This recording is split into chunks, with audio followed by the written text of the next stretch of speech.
खानों की बात की जाए तो लाहौर का जवाब नहीं। मजे मजे के रवायती और वलायती खानों के 70 से जायद स्टॉल लगा दिए गए। पंजाब फूड अथॉरिटी की जानब से दौर रज़ा फूड इंडस्ट्री का एहतसामी रोज। मजीद तफसीलात गुलाम सहरानी की इस खसूसी रिपोर्ट में। पंजाब फूड अथॉरिटी की जानब से 2 रोज़ फूड इंडस्ट्री का इख्तितामी रोज़।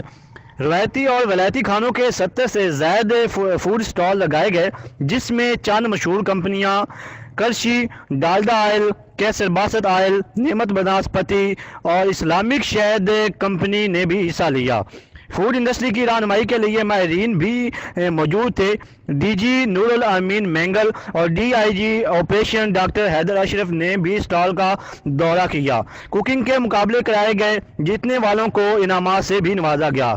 बच्चों की तफरीह के लिए बर्ड शो का इनेकाद भी किया गया। 100 से 150 से ज़ायद जंपिंग लगाए गए। पंजाब फूड अथॉरिटी की जानब से सिंगिंग प्रोग्राम भी इनेकाद किया गया, जिसमें दाता दरबार के कवाल नदीम जमील अजमेरी ने भी शिरकत की। इंकशाफ न्यूज़ चैनल से खुसूसी गुफ्तगू करते हुए फेस्टिवल को अमन व अमान का पैगाम करार दिया। मेरा नाम नदीम जमील अजमेरी कवाल है। तो मुझे पंजाब अथॉरिटी वालों ने बुलवाया है सूफ़ी नाइट के लिए, कवाली के लिए। तो ये अमन का पैगाम है, इंशाल्लाह हम पहुँचाते रहेंगे। हम दाता हजूर के दरबारी कवाल हैं। तो मुझे बहुत खुशी हुई है यहाँ पे ऐसा माहौल, इतनी ये जो शिद्दत है।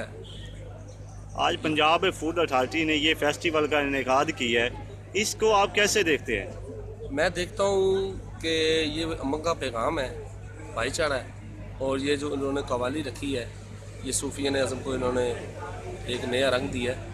तो इंशाल्लाह ये बुजुर्गान दीन का काम है, ये कभी मिटने वाला नहीं है। ये मोहब्बत और भाईचारे का पैगाम लाता है। बहुत शुक्रिया।